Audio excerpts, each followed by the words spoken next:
Good morning, Bitcoin. Today is Monday, May 17th, 2020. My name is Thomas Hunt, and this is the World Crypto Network. The price of Bitcoin is up 4.53% in the last 24 hours, with a last of 9,830, a high of 9,883, and a low of 9,262. That's $1 for 10,172 Satoshis. Volume is rather low, but it is a Sunday, with 6,928 Bitcoins trading hands. Margin longs continue to lead the day even after the halving, with 81% of the market heading that direction. But that's not what we're here to talk about today. Today is Big Book Day. So we're going to start out with a reading, as usual, from Charles Bukowski. The Walls. After you've hit the bars for a while, drinking, going back to your room with a fat mama, doing it, sleeping, to awaken in the morning to find your wallet gone, again. No job, no food, no rent, just a hangover and dark, peeling walls. After you've hit the bars for a while, you carry your wallet in the front pocket. You carry a blade. You carry most of your bills in your shoe. You go to the crapper to make a withdrawal. It gets so ingrained that even when you go to your room alone, you automatically hide your wallet and your money, and upon awakening, you spend hours searching.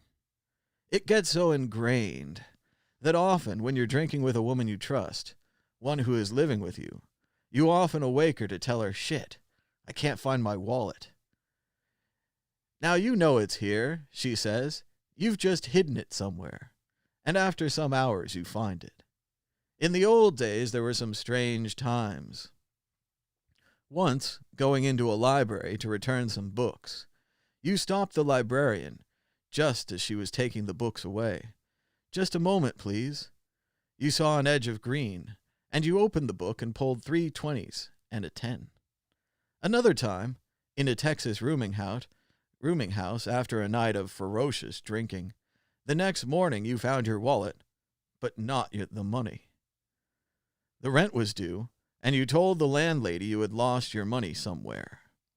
Coming in after a sad walk in the streets. The landlady met you. She had a handful of green, and she said, "Mr. Chanowski, I was vacuuming your room, and the vacuum kept hitting a bump in the rug. And I pulled the rug back, and there it was, an honest, lovely lady." Luckily, after that, I met more honest, lovely ladies, some who even put money in my wallet. I'm not a misogynist, being only $200 or $300 out, but I have special reservations about those fat mamas of the streets, because I think when the unkindest crime of all is when the poor rob the poor. After talking and drinking and laughing and making love, one leaving the other broke and hung over, to awaken like that, in some strange city, alone, within dark and peeling walls. That's a good one, huh? Didn't know where it was going, right? But at the end, boy, does he get there. Because I think the unkindliest crime of all is when the poor rob the poor after drinking and talking and laughing and making love, one leaving the other broke and hung over, to awaken like that in some strange city, alone, within dark and peeling walls. I just like that part at the end. I thought that was dynamite. The poor shouldn't rob the poor. He's right on there. Let's see. Oh, I've read Sparks to you before. I love Sparks. Let's see. Interesting. Let's see. The Last Generation. It was much easier to be a genius in the 20s. There was only 3 or 4 literary magazines, and if you got into them 4 or 5 times, you could end up in Gertie's parlor. You could possibly meet Picasso for a glass of wine, or maybe only Miro. And yes, if you sent your stuff postmarked from Paris, chances of publication became much better. Most writers bottomed their manuscripts with the word Paris and the date. And with a patron, there was time to write, eat, drink, and take drives to Italy and sometimes Greece. It was good to be photoed with others of your kind. It was good to look tidy, enigmatic, and thin. Photos taken on the beach were great. And yes, you could write letters to the 15 or 20 or so others, bitching about this and that. You might get a letter from Ezra, or from Hem. Ezra liked to give directions, and Hem liked to practice his writing in his letters when he couldn't do the other. It was a romantic, grand game then, full of the fury of discovery. Now there are so many of us, hundreds of literary magazines, hundreds of presses, thousands of titles. Who is to survive out of all this mulch? It's almost improper to ask. I go back. I read the books about the lives of the boys and the girls of the 20s. If they were the lost generation, what would you call us? Sitting here among the warheads with our electric touch typewriters. The last generation? I'd rather be lost than last, but as I read these books about them, I feel a gentleness and a generosity. As I read of the suicide of Harry Crosby in his hotel room with his whore, that seems as real to me as the faucet dripping now in my bathroom sink. I like to read about them. Joyce, blind and prowling the bookstores like a tarantula, they said. Dos Passos, with his clipped newscasts using a pink typewriter ribbon. D.H., horny and pissed off. H.D., being smart enough to use her initials, which seemed much more literary than Hilda Doolittle.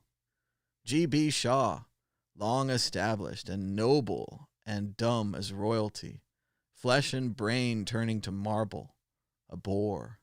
Huxley, promenading his brain with the greatest glee, arguing with Lawrence that it wasn't in the belly and the balls, that the glory was in the skull. And that hick, Sinclair Lewis, coming to light. Meanwhile, the revolution being over, the Russians were liberated and dying. Gorky with nothing to fight for, sitting in a room, trying to find phrases praising the government. Many others broken in victory. Now there are so many of us, but we should be grateful.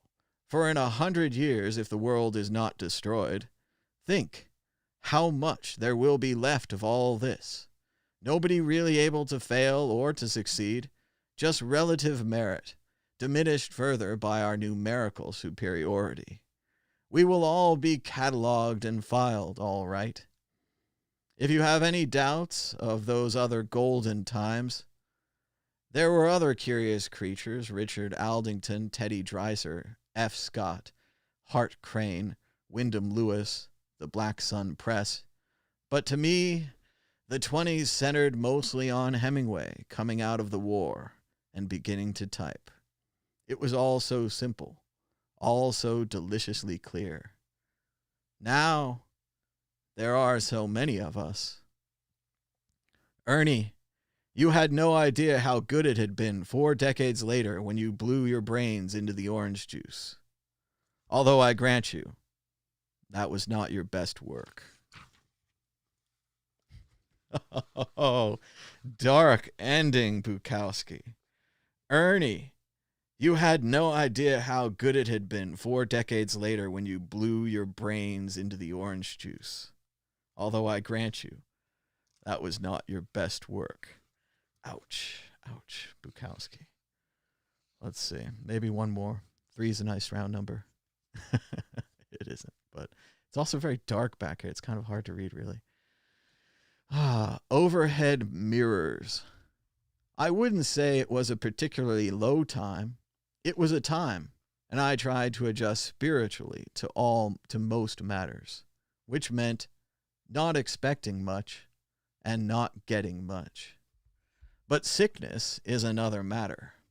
I was living in a cheap court in Hollywood, in between women, and I was buying coke, really low-grade crap, sniffing that with beer and scotch.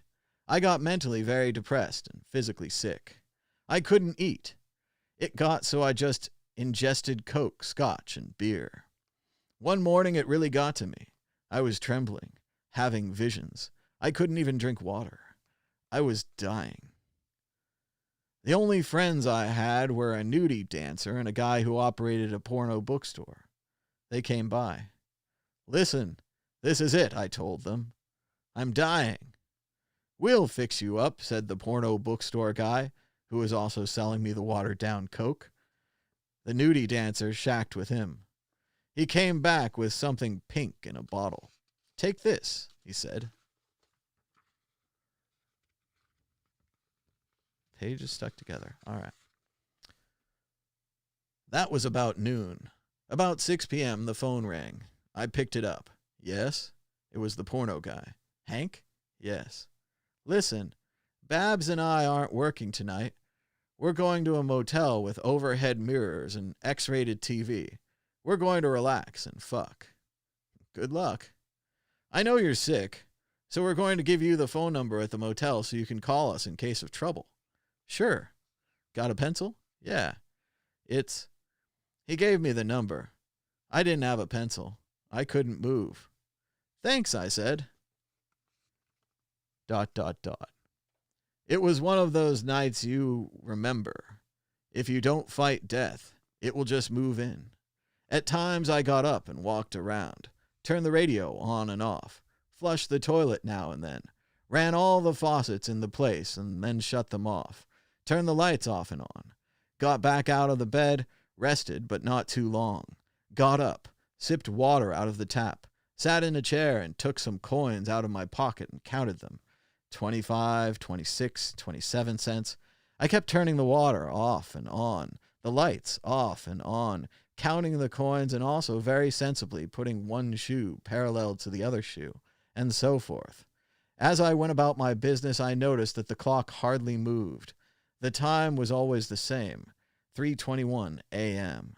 Then, all at once, within a minute, I noticed light coming in under the blinds, daylight arriving. And when I saw that, I felt a bit better, went to bed, and slept flat on my belly as usual. The next night, I was sitting on my couch drinking a beer and eating a fried egg sandwich between 2 slices of very dry bread, when my friends, the nudie dancer and the porno guy, came in. "How you feeling?" "Okay, except it's my last beer and I'm broke." "Shit, man, come on down to our place. We've got plenty of everything." They did. Lovely place.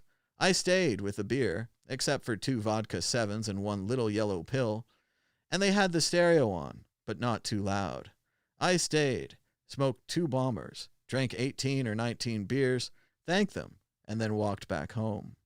The next morning, I didn't poop. I got up, took a good crap, took a lukewarm bath, dressed, and walked to the corner of Hollywood and Western. Put a dime in the box and got a Herald Examiner, remembering decades back when there was a newspaper in L.A. called the Herald Express and another called the Examiner, and they merged rather than kill each other off. And carrying that paperback, I felt I'd lived a long time, though not a very wonderful one. I took the paper back to my place, sat on the couch, and began to read it, fascinated, finally, with what the other people were doing.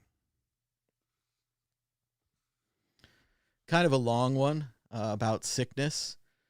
Interesting ending as well. I sat on the couch and began to read it, fascinated, finally, with what the other people were doing. And it's strange when you're sick, you can't really think much about anything but being sick, as Bukowski is showing us here. He tries to distract himself, turning the faucets on and off and so on and so forth, but these distractions simply won't work. But today is Big Book Day, so here's a preview. We have some big books for you. This one is called Infinite City, a San Francisco atlas. It's not that big, but it is pretty unique. We're going to look at that later. kind of breaks the city up into neighborhoods and tells stories about the neighborhoods. I think there was some 2001 interest, so maybe you'll like Star Wars storyboards. These are from the original trilogy, and these are the actual color and otherwise drawings that the films were later based on. It's pretty neat. One of the guys in this actually goes on to become a big director, the guy that drove the storyboards. I forgot his name, something like Joe Jonas, but he directed Gremlins and Small Soldiers. So he's an interesting character. Gremlins is a good film.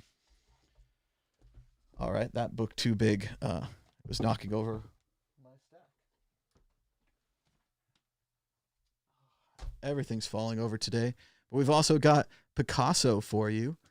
This is from the Masterpieces from the Musée National Paris of Picasso. But I picked it up in San Francisco when the pieces toured, and I got a chance to see them. I went to this exhibit like 2 or 3 times. It's really good. So I look forward to showing you some Picasso pictures and paintings a little bit later. And then we've got just the normal books that I've been reading. So let's go over to the browser and let's check out Goodreads. As you guys know, I'm stuck at home like everybody else. And while I've certainly been watching a lot of brainless TV shows, I've been watching some great movies, but I've also been reading some books, right? And we've got the time. So I just want to talk a little bit about some of the books I've read and some of the books that I'm reading. And then I'm going to show you guys some more big books. So one of the books I read recently was Artie Lang, Too Fat to Fish. Check it out. I've even got a hard copy here. I have all the Howard Stern people books, but I haven't read them all. So this is time. He's going to explain the homo bullshit in part 2. But yes, Artie Lang, Too Fat to Fish. It was a fun, light celebrity book.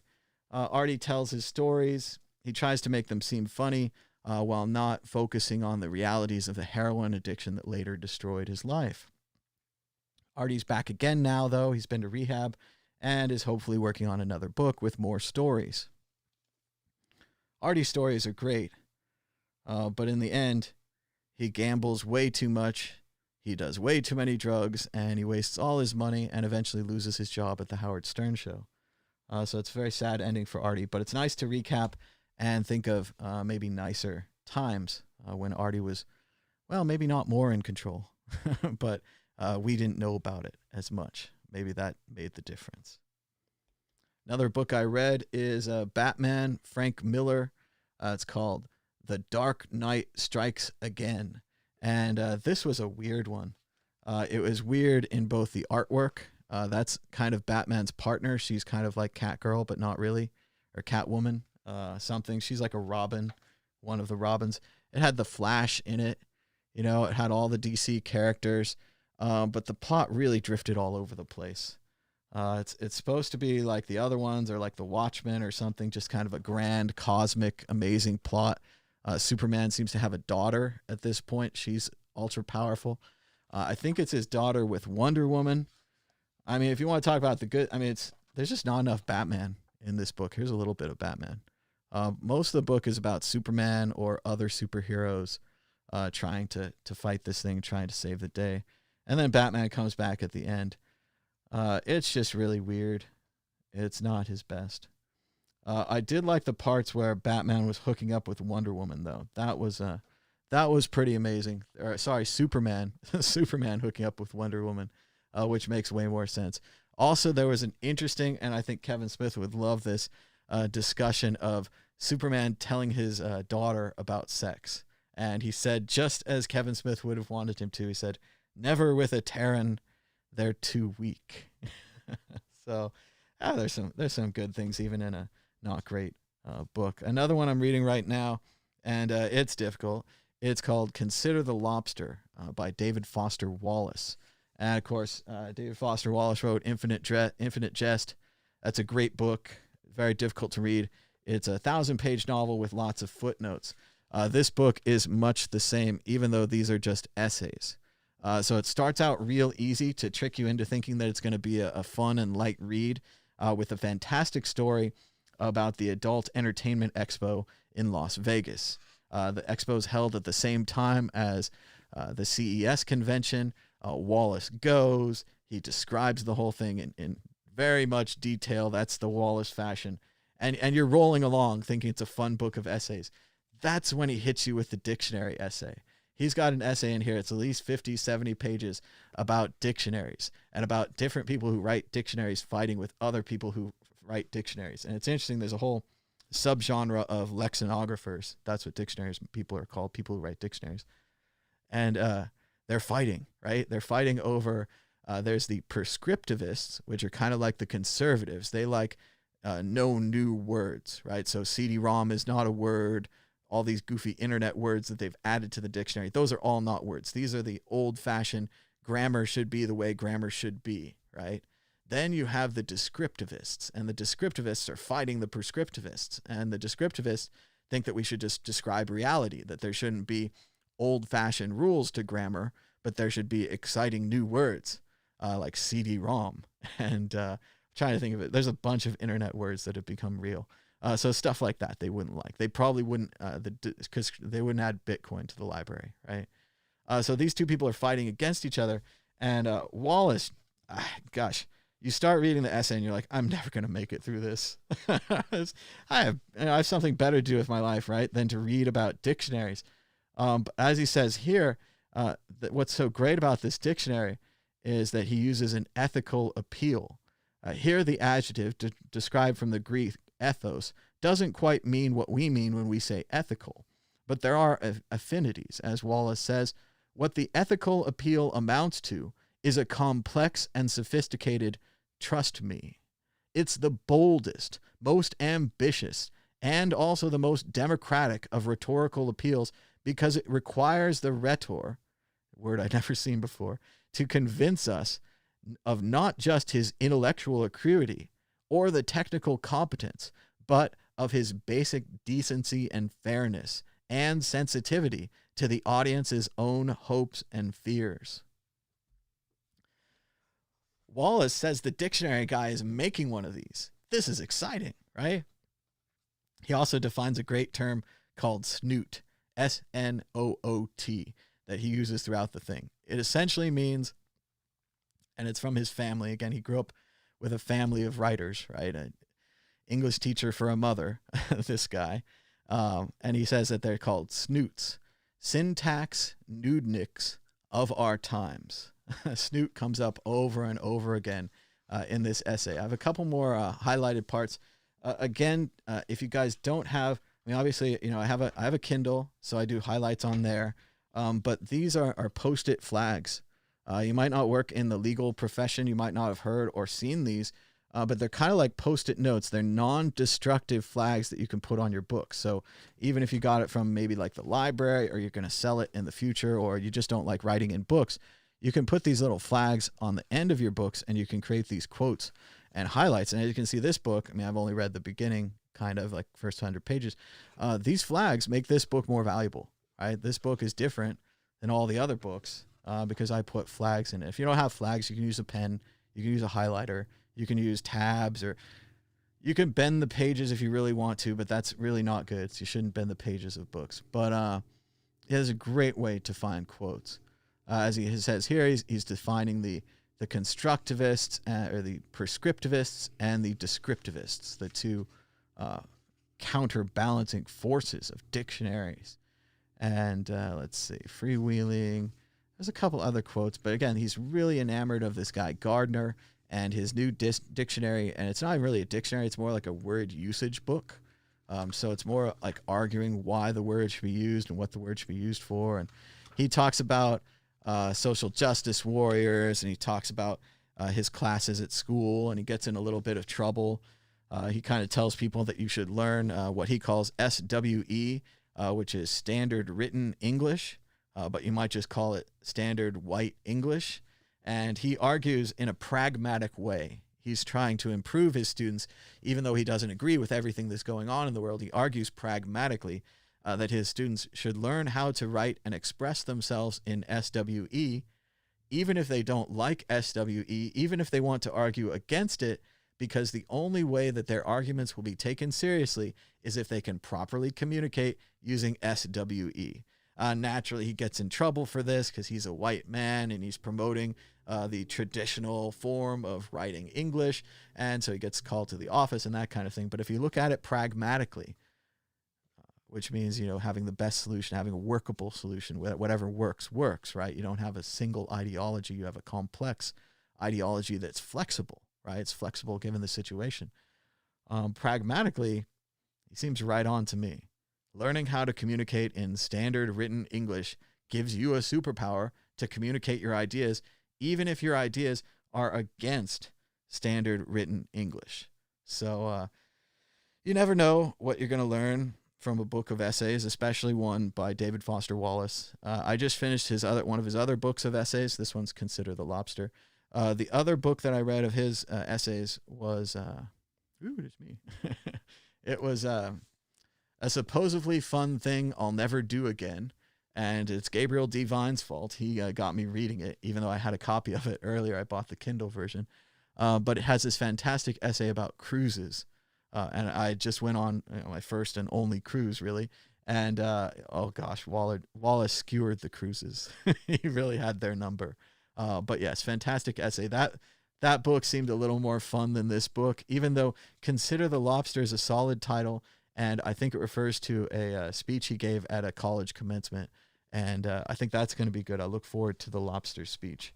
But yes, that's the book I'm still reading. So we're getting kind of a preview of future attractions here. And I also want to say I'm back into, and I think this time is the time I'm going to learn everything there is to know about MTV. I'm reading this book. It's called I Want My MTV. It's a oral history of MTV. Oral history means interviews. So this is a primary source. When people write books about MTV, history books, they could use this as a source for their interviews. And it's great. It just tells the story of the launch of MTV, how they got the labels to give them the videos that they had for free. Then later, when they were a success, they convinced the labels to spend money on the videos to give them better videos. Great story. All the best interviews, all the behind the scenes, drugs and madness and what have you. There's a great scene where they need to get a transponder, or they have an extra transponder and they're going to sell it to CNN so that they can sell ads for CNN and MTV at the same time because they're having trouble selling ads. And he goes to Ted Turner and he's about to make the deal for the transponder. And Ted Turner says, "I want to smoke a peace pipe with you." And he takes him upstairs. And the guy says, "Ted always had good weed." And they smoke the weed together and they make the deal. And CNN gets a transponder, a satellite thing. And MTV gets to sell ads for themselves and CNN, essentially saving the music video channel. They needed those ads badly. But yeah, that's a great little story. Lots of little stories like that. Details from music videos I haven't seen that I want to watch in the future. I didn't really have MTV back in the day, but I wanted it. So yeah, totally enjoying this.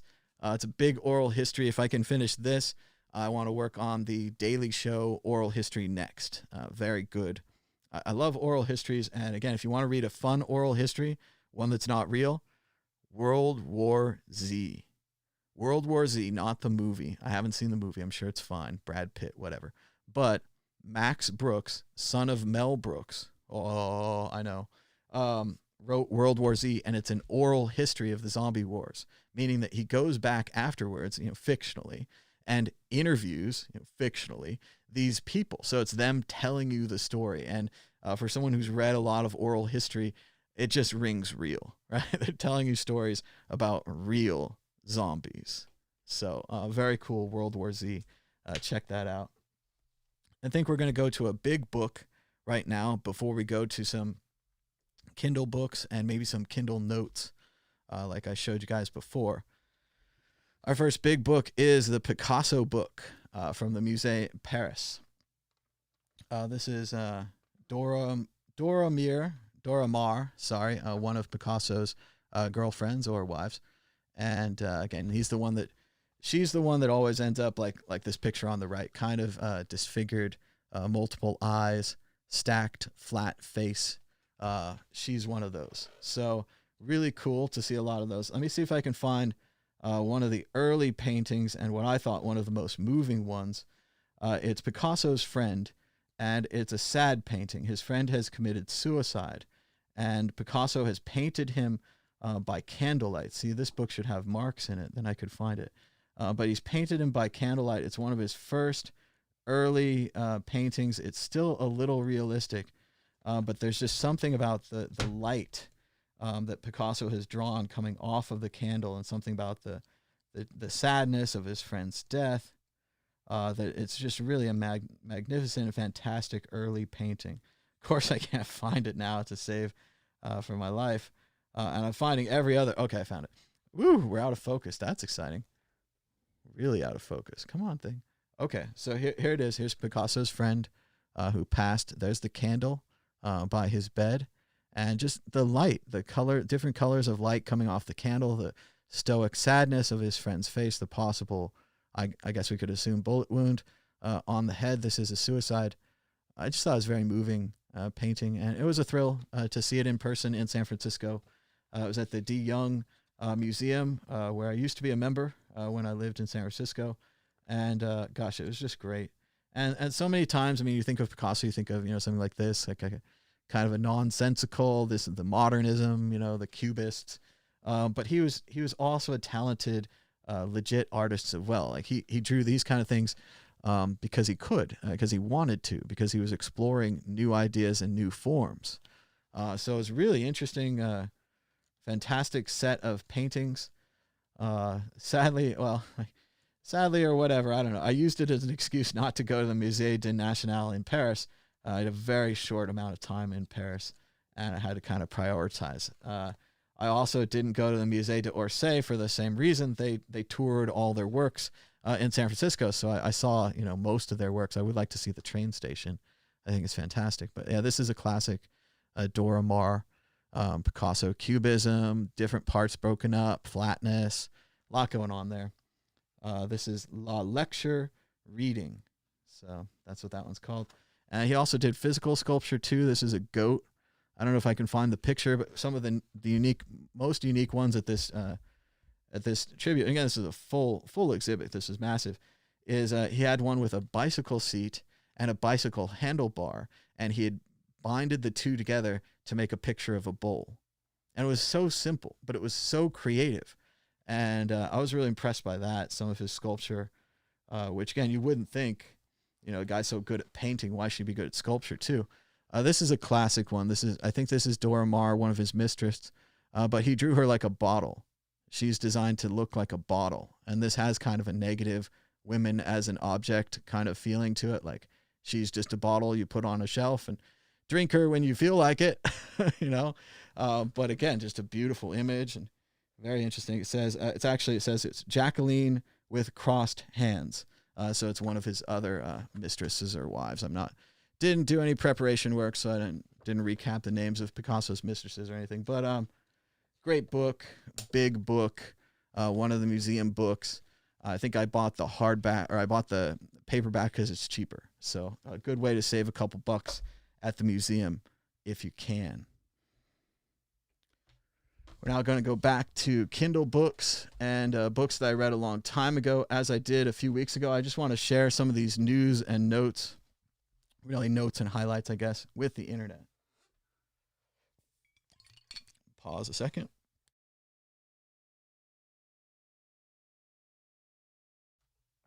So here are some more of my notes that I made with the Kindle. And this is a two-parted deal where part of it is that we get to read the notes together and think about these books, and I can maybe find you something to read. Another part of this is that by going through this process, I'm actually sharing the notes and making them visible so other people that read this book can maybe learn something from my highlights.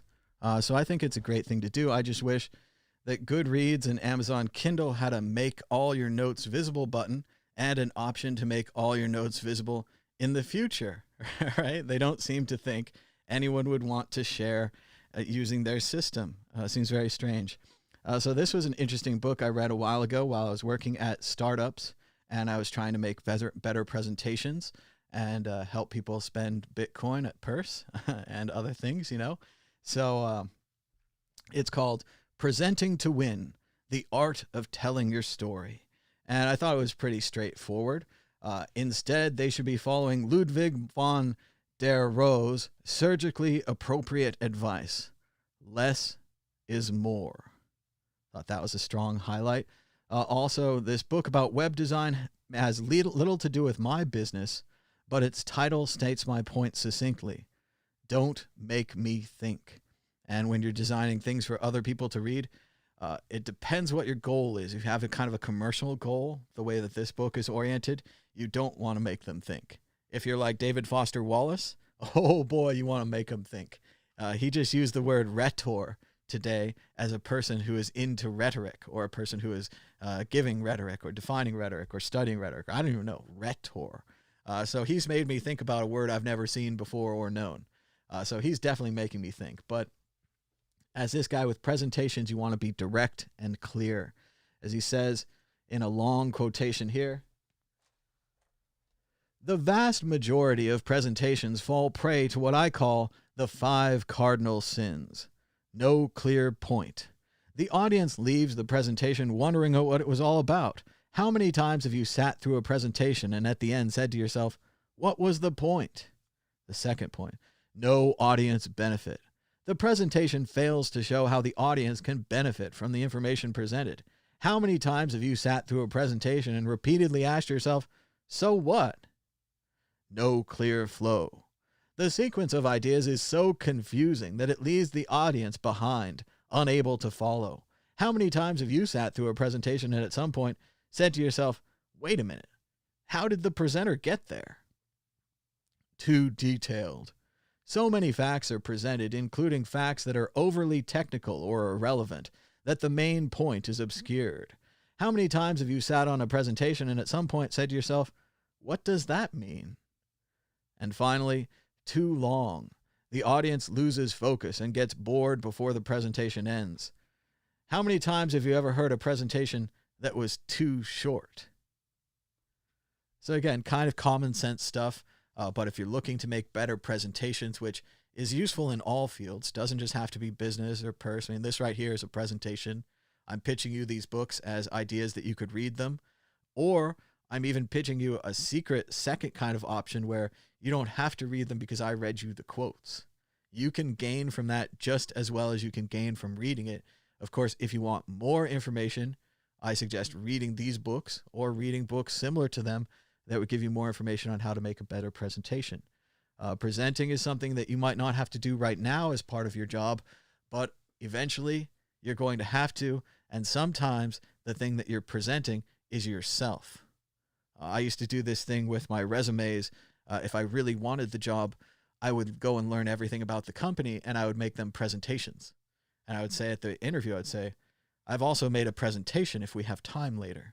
And then I would show them a presentation either about their company or how I could improve their company. And I don't care that no one else was doing this. This definitely got me the job on 2 occasions. So make a presentation. I made 2. I made one about the company and how it could be improved. I made one about myself and how I was a good fit for the company. Both the times I did that, I got the jobs. So if you put extra work in, they're going to see right away that you're the kind of person who puts extra work in. If you're really smart and you do some work for them, they're going to see that you're really smart or that you work hard. I mean, these are things you can control. So he's talking about different ways to reach the audience, different structures of flow, 7 classic opening gambits question. Let's look at that. This is 7 classic openings. So again, he's just kind of teaching you a lot of different ways to open presentations, and you can use whatever works for you. A question directed at members of the audience. Factoid, a striking statistic or little-known fact. Retrospective/prospective, a look backwards or forward. Antidote, a short human interest story. Quotation, an endorsement about your business from a respective source. Aphorism, a familiar saying. Analogy, a comparison between 2 seemingly unrelated items that helps illuminate a complex, arcane, or obscure topic. So there, just right there in that little short paragraph, that's 7 different ways that you can open your presentation. So pretty valuable, I think. And again, this book was very affordable on the Kindle. I think it was like $4 or something. And there's a lot of different ones. I'm not saying this is even the best one. I'm sure there's lots of other great presentation books. Here's just a little more. Let's see. Mies, not Mises, I said it wrong earlier. Mies directed the influential Bauhaus School of Design in Germany in the 1930s, and then came to the United States, where he designed such sleek, classic structures as the bronze and glass Seagram's building in New York City. Mies' famous less is more dictum became the guiding principle for many of the greatest designers of the past 100 years. So if there's one thing that I took away from this book, it truly is less is more. There's a great scene in L.A. Story, fantastic Steve Martin movie, where this woman's getting ready to go out. And she says what she does before she goes out is she turns around really fast and looks at herself in the mirror. And anything that stands out to her, she takes off because she doesn't want that kind of image. And I think this is a great analogy for less is more. When you read a paragraph and there's a sentence that doesn't stand out, now, of course, sometimes you're writing, for length. Sometimes the teacher's making you write for length, which is absurd and stupid. If you can do it in less words, do it in less words. It's more clear. And yes, if something sticks out in that paragraph, take it off. Take it out. When I edit my movies, and I do, they're not really movies, they're kind of remixes or mashups or whatever you want to call them. But when I edit a mashup, well, first of all, I commit to watching it. I'm going to watch that thing 10, maybe 20 times. So I got no problem watching it again and again and again to get it right. But when I see something that's wrong or something that stands out like a bad cut or a little bit of bad sound, I have to fix it, right? I mean, sometimes I have to cut it out. Sometimes I cut out whole scenes that I like to make the overall movie better. And these are sacrifices that you have to make. I also think about this during editing. When I edit text, I do 5 to 10 passes. I'm going to read the text 5 to 10 times. If I really wrote something and I release it, I don't know about perfect, but it better sound good, right? I'm going to read it out loud, right? I'm going to use all the tricks I got to make that text incredible. And reading books like this is a great way to make your text incredible.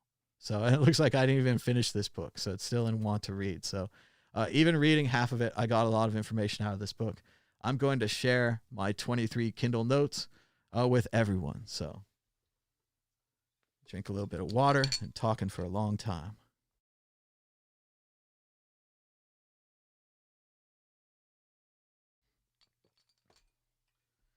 All right, a couple more Kindle notes, and then we're going to show you some Star Wars storyboards. Very cool. Another book I read around the same time. This is actually an espresso summary or a shortened version of the Made to Stick book. I'm not crazy about summaries, really. I don't listen to abridged audiobooks if I can help it, that kind of thing. But in this case, again, we're just trying to get more information about how to improve our presentational ability and how to be a better communicator. So kind of simple ideas here, but let's just read a couple of them. Coming up with a short, compact phrase is easy.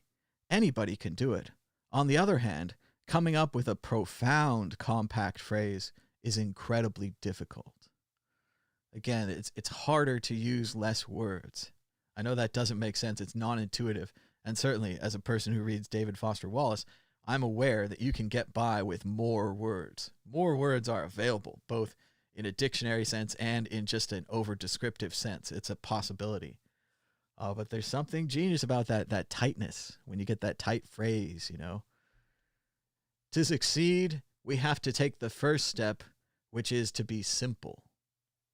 Simple messages are compact and core in nature and help people to stay away from the wrong choices by constantly reminding them of the important things. To make your ideas stickier, you need to break the guessing machine inside people and then mend it. It's pretty good stuff. It's a catchy book. I have a lot of quotes here. The reason for retelling stories is that they are full of wisdom. And I think, again, that kind of links back to this show. It's kind of a hidden thesis statement there that by retelling you even a fiction story, you can gain from it, that there is wisdom inside. And that my experience is reading these books, even if you don't want to read them, and maybe you do, and maybe you don't have time and all those things, or you read slow or something like that. There's a lot of issues. People like audiobooks. Audiobooks are cool too. The reason for retelling stories is that they are full of wisdom. So if you're interested in wisdom, if you want to get better, if you want to know more, you're going to do what the subtitle of this show says and read books so that you can get smarter. You don't even have to read the books that I'm suggesting. Read any book you want, practically, but, reasonably. So I'm going to share my 13 notes from this book, Made to Stick, an Espresso Summary. So we're moving on. I don't think I read this one, so I don't think there's going to be quotes. Chaos Monkeys, well, there's one. I think I read a sample or something.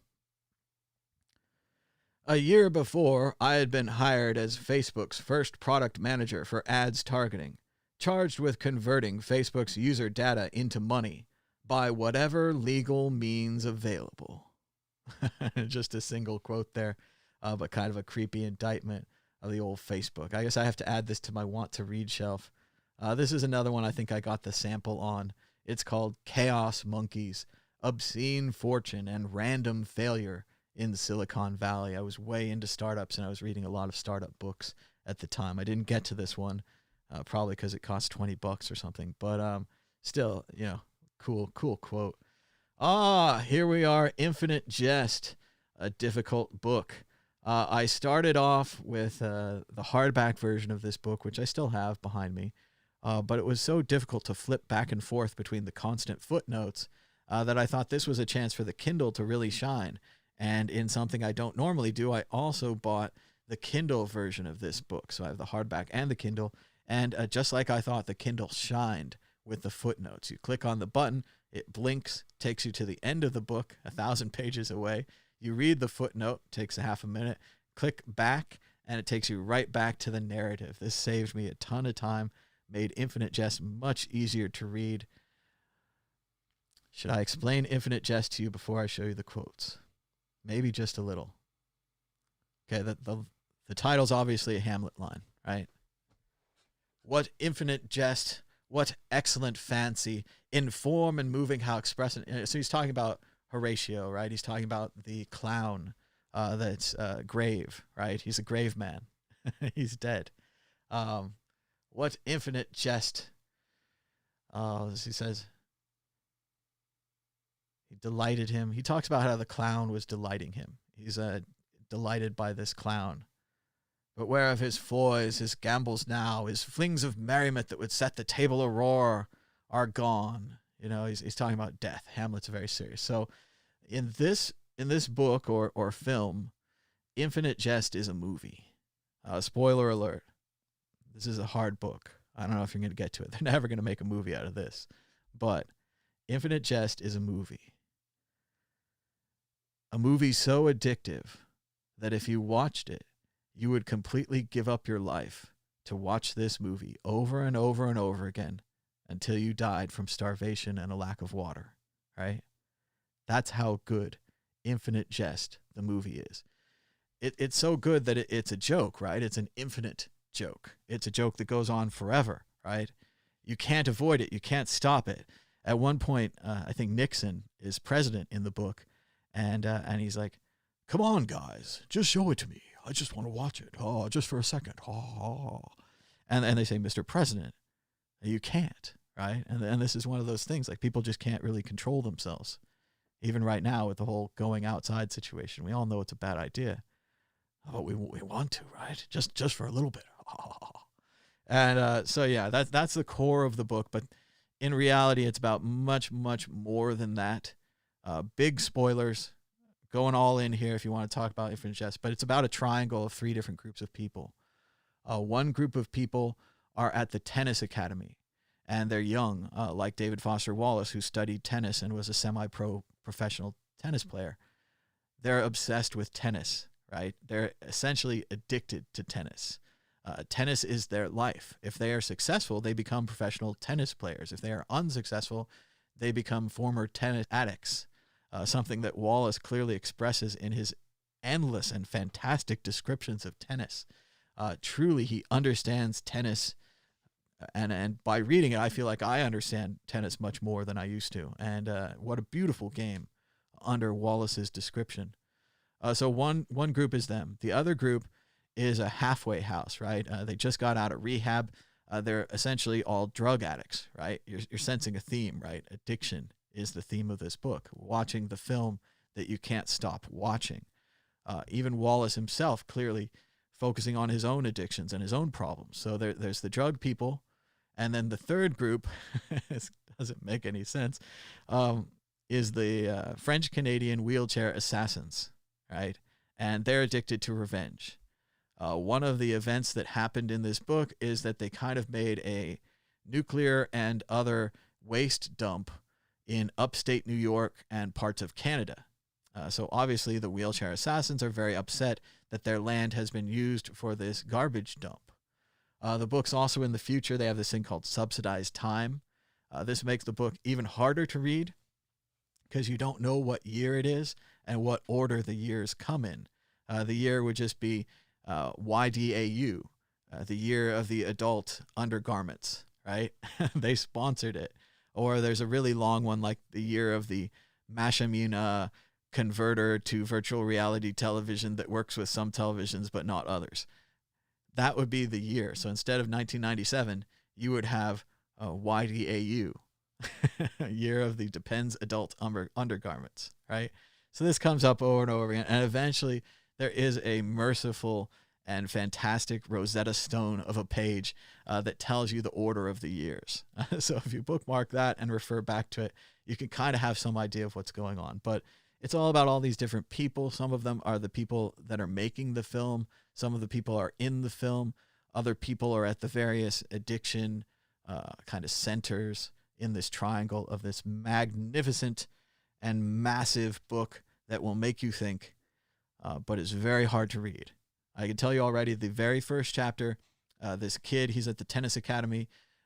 Kid has a disease, a uniquely David Foster Wallacean disease of, I forgot the word for it, but something like lexicographer's disease. The kid's into dictionaries. The kid's into words. So he describes the shoes of everyone in the room in incredible detail for pages and pages and pages. So it's a tough read. But again, this is designed to be a tough read. This is not designed to be like a presentation. This is the complete opposite of the presentations we talked about earlier, and probably a good counterbalance, right? It's a good juxtaposition. In the presentations, you want it to be as clear as possible. In this, not that Wallace wants to be muddy, but that he's willing to take you through the depths. He's willing to walk you through it's like a Norm Macdonald long joke, right? At the end, you get a punchline. Maybe the punchline's not worth it, but it's the adventure that's worth it. And he takes you through the swamps and through the mud with all of this detail. Here's a couple quotes. These are just from the introduction. These aren't even from the real book. The book is 1,079 pages long, and there is not one lazy sentence. The guy is a bulletproof writer. Incredible. Let's see. Infinite Jest. Is it our duty to read Infinite Jest? This is a good question, and one that many people, particularly literary-minded people, ask themselves. The answer is maybe, sort of, probably, in some way. And this is a line, like I was saying, from the beginning, and I'm going to go ahead and look it up here. I stare carefully into the Kekulian knot of the middle dean's necktie. And I had to look this up back then. Kekulian, superlative, chiefly chemistry, pertaining to the system of structural formulae devised by Kekule, especially the structure of benzene molecules. And what's so great is I looked this up, and the word is so obscure.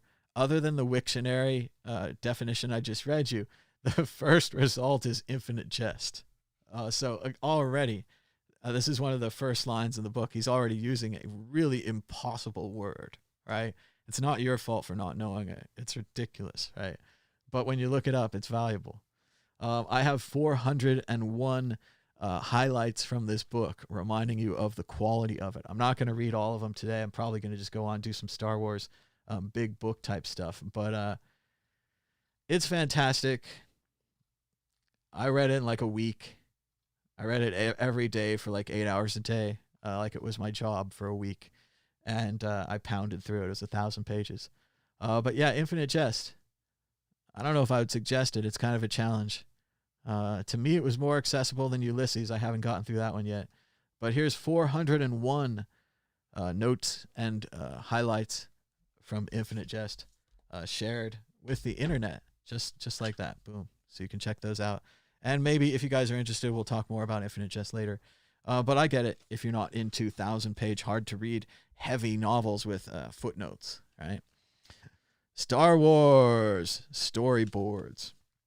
The original trilogy. As you know, I only really believe in the original Star Wars trilogy. I'm an original trilogy maximalist. I don't believe they've ever been edited. There are no sequels, and there are no prequels. There's just Star Wars, Empire Strikes Back, and Return of the Jedi. Here's a little bit. Oh, I got trouble with the dust cover, but there's a little bit of Hoth for you. I don't know if you can see it. Joe Johnston is the guy's name who went on to direct Gremlins and Small Soldiers. He drew some of these storyboards. So how cool is that? Guy was a storyboard artist, got to work on Star Wars, one of the greatest movies ever made.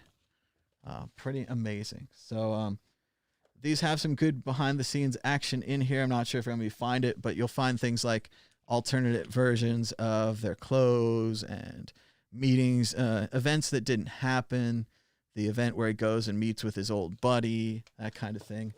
This is part of the Star Wars series, which fortunately, thanks to my Amazon addiction, I've ended up with all of them. I've got the making of Star Wars, the making of Empire Strikes Back, and the making of Return of Jedi, as well as this fun storyboard book that I thought went with it, and another fun book called Star Wars Propaganda that I really hope I get to show you guys in the future. It's great.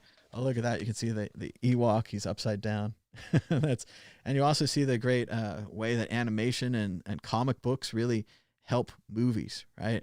And this is why when I was a kid and I was reading comic books in the 90s, I thought these things were going to be fantastic movies even then.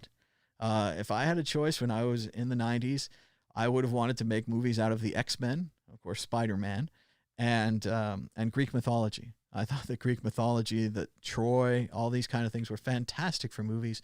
And later they did, and they didn't really turn out. They even had Oliver Stone on Troy with Brad Pitt, and they couldn't make a good movie out of it. So they didn't really try on a lot of the others. So the last one here is Infinite City. This is about San Francisco. It's an atlas. That's a book of maps. And it is a book of maps. Let me see if I can find the first map for you. Like I said, she talks about the book. She talks about the city. She breaks it up into different neighborhoods. Here's an example. These are the names before the names. This is what the Native Americans used to call different parts of the Bay Area before, we went in and took it from them, right? So that's an interesting example here, the different names. And then, of course, she spends the entire chapter, what have you, talking about the Native Americans and what the land used to be like. Here's one, Green Women, Open Spaces, and Their Champions. And this is a story about the different parts of the Bay Area that have still been left green and the different women, as it turns out, who championed keeping these green spaces. So it's a neat way through a map like this to tell a history and to tell a little story that she goes on to tell. I have a couple of highlights in this book. Let's see. Once upon a time, the building of that railroad turned 4 Sacramento storekeepers, Stanford, Crocker, Huntington, and Hopkins, into San Francisco millionaires, and the Knobs, whose palaces gave Nob Hill its name. And the Railroad Corporation, one of the first modern corporations, became a monstrous force, a python wrapped around California, squeezing it for money, controlling its movements, and setting its policy. So that's pretty interesting. She's got a chapter about the railroads and the kind of the robber barons and the people who created this system. Here's one, Butterfly Habitats and Queer Public Spaces. So again, this is San Francisco map, so you got to expect something like this. But what an interesting mixture of butterfly habitats and queer spaces. And then she goes on, I mean, it's been a long time since I read this, but I assume she goes on to talk about both together in the chapter. So it's a really interesting book.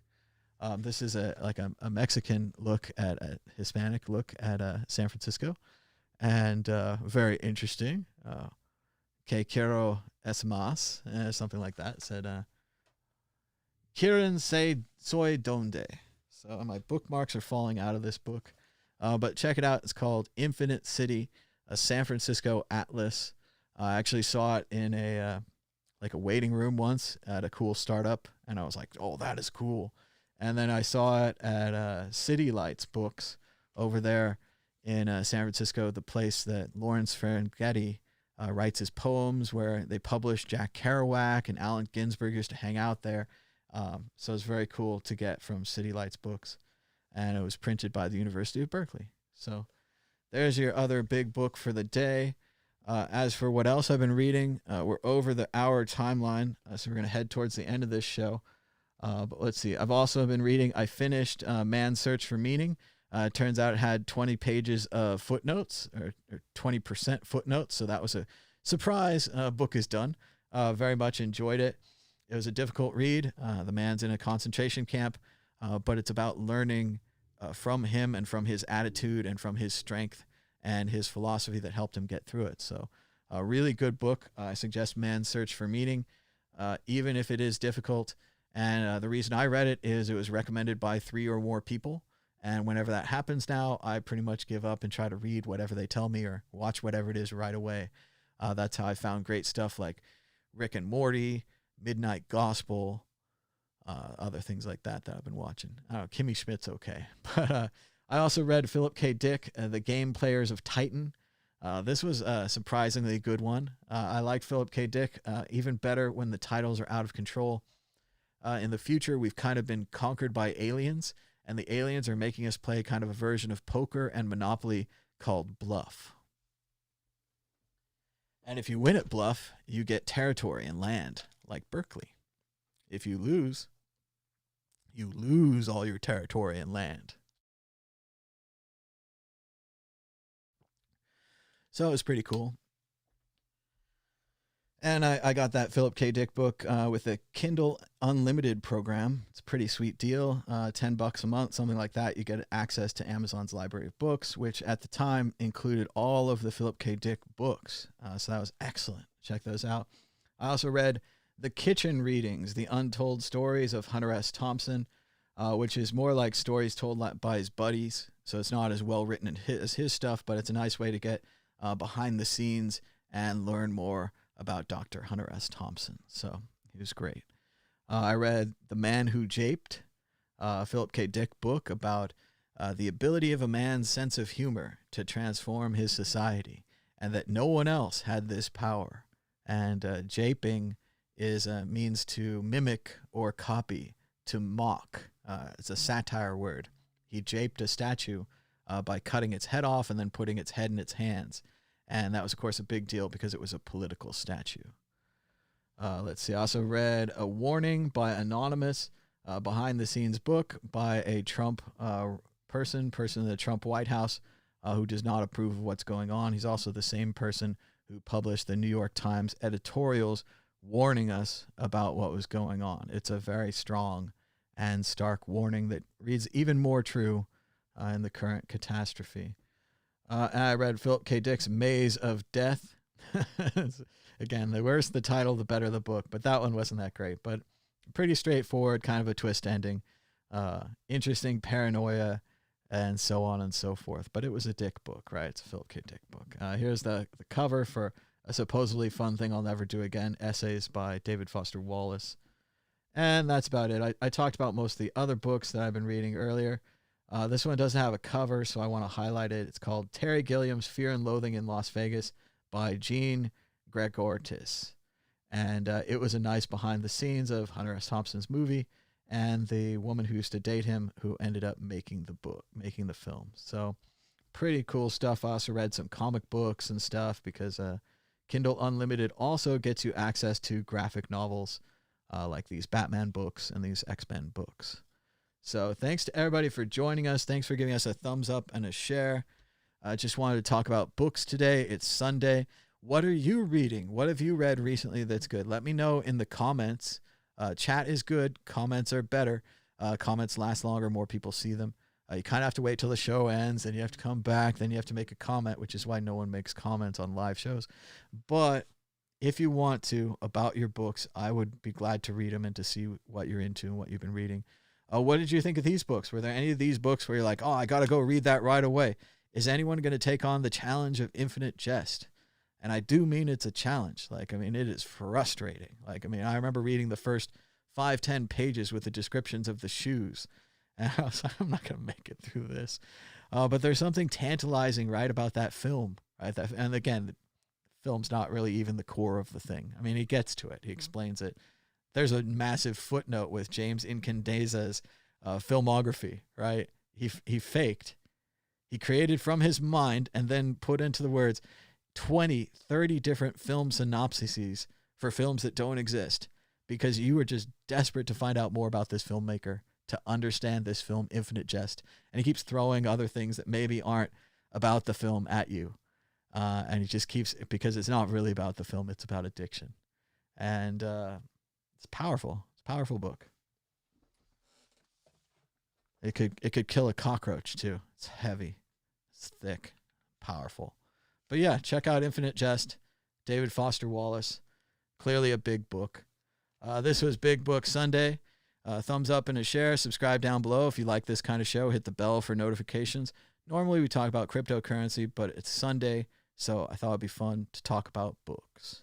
So thanks so much for joining us. Until next time, bye-bye.